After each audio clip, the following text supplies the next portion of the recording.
ದೇವಿ ದುರ್ಗಾ ಮಾತೆ, ಈ ಮಾನವನ ಕುಲದಲ್ಲಿ ಉದ್ಧಾರ ಮಾಡುವನೇ ನಿನ್ನದೇ ಕೂಡಿದೆ ತಾಯಿ, ನಿನ್ನದೇ ಕೂಡಿದೆ. ಅಷ್ಟೇ ಅಲ್ಲ, ಸಾಲದ ಸುಲೆಯಲ್ಲಿ ಸಿಕ್ಕಿರುವ ಈ ನಮ್ಮ ಸಂಸಾರದ ಸಾಲದ ಸುಲೆಯಲ್ಲಿ ಸಿಕ್ಕು ಒದ್ದಾಡುತ್ತಿರುವಾಗ ನಮ್ಮ ಸಂಸಾರವನ್ನೇ ನುಚ್ಚು ನೂರಾಗಿ ಸರ್ವನಾಶವಾಗ್ತಾ ಇದೆ ತಾಯಿ. ಹೇಗಾದರೂ ಕರುಣಿಸಿ ಸೌಭಾಗ್ಯವನ್ನು ಕತ್ತರುಕಿಸಿಕೊಡೆ ಎಂದು ನಾನಿನಲ್ಲಿ ಸೆರೆಗೊಡ್ಡು ಬೇಡಿಕೊಳ್ಳುತ್ತೀನಿ ತಾಯಿ, ಸೆರೆಗೊಡ್ಡು.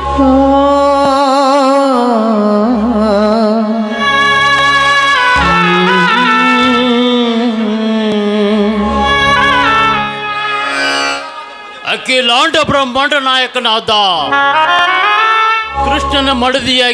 ಕೃಷ್ಣನ ಮಡದಿಯಾದ ರಾಧೆಯಂತೆ ಎಣ್ಣ ಮಣದ ಜ್ಯೋತಿಯಾದ ಸೇವಂತಿ, ಇನ್ನು ಕೋಲಾರಕ್ಕೆ ಬೆಳಕಾಗಿರುವ ಆ ನನ್ನ ತಾಯಿ ತೆರಪಿಯಲ್ಲಣ ದೇವಿಯ ಪೂಜೆಯನ್ನು ಮುಗಿದಿಲ್ಲವೇ? ಬನ್ನಿ ಸ್ವಾಮಿ, ಮೊದಲು ಆ ದೇವಿಗೆ ನಮಸ್ಕಾರ ಮಾಡಿ ಆ ನಂತರ ನಿಮಗೆ ಪ್ರಸಾದ ಕೊಡುತ್ತೇನೆ. ಬನ್ನಿ, ನಮಸ್ಕಾರ ಮಾಡಿ.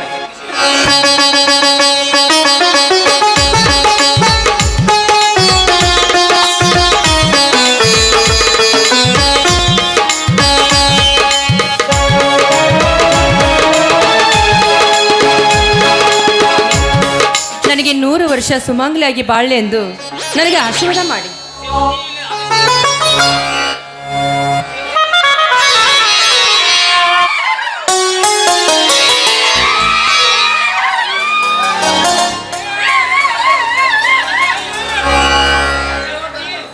ಸೇವಂತಿ, ಈ ನಿನ್ನ ಸೇವೆಗೆ ಈ ನಿನ್ನ ಆದಿಶಕ್ತಿ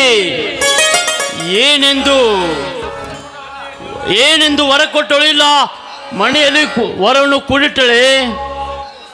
ಸ್ವಾಮಿ, ಪೂಜಿಸಿದ ತಕ್ಷಣವೇ ಫಲ ಪಡೋದಕ್ಕೆ ಇದೇನು ಪೇಟೆಯಲ್ಲಿ ಇಟ್ಟುವ ವಸ್ತುವಲ್ಲ ರೀ. ಎಷ್ಟು ವರ್ಷಗಳು ಋಷಿಗಳು ತಪಸ್ಸು ಗೈದ್ರು ಫಲವನ್ನೇ ಸಿಗಿರುವಾಗ ಇಂಥ ನಮ್ಮ ನರಮಾನವರಿಗೆ ಈ ಪೂಜೆಗೆ ಇಷ್ಟೊಂದು ಶೃಂಗಾರವೇ ಸ್ವಾಮಿ? ಸೇವಂತಿ, ಸುಳ್ಳು ಪೂಜೆ ಪುನಸ್ಕಾರ ಅಂತ ಸಮಯ ವ್ಯರ್ಥ ಮಾಡಬೇಡ. ಈ ನಮ್ಮ ಸಂಸಾರದಲ್ಲಿ ಸುಖವಿಲ್ಲ ಸೇವಂತಿ, ಸುಖವಿಲ್ಲ.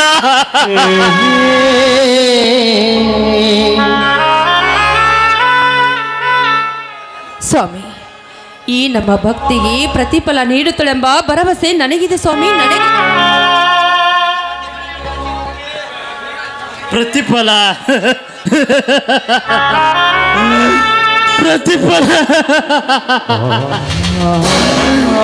ಇನ್ನೆಲ್ಲಿ ಪ್ರತಿಫಲ ನೀಡುತ್ತಾಳೆ ಸೇವಂತಿ ನಿನ್ನ ತಾಯಿ? ದೌರ್ಜನ್ಯ ತುಂಬಿದ ಧನಿಕರ ಮನೆಯಲ್ಲಿ ದವಸ ದಾಂಡಿಗಳ ರೂಪದಲ್ಲಿ ಒಡ್ಡಿ ನಿಂತಿದ್ದಾಳೆ ನಿನ್ನ ತಾಯಿ. ನಮ್ಮಂತ ಬಡವರಿಗೆ ಬೀದಿಯಲ್ಲಿ ಭಿಕ್ಷೆ ನೀಡಿ ಎಂದು ಬಾಗಿಲಿದ್ದಾಳೆ ನಿನ್ನ ತಾಯಿ.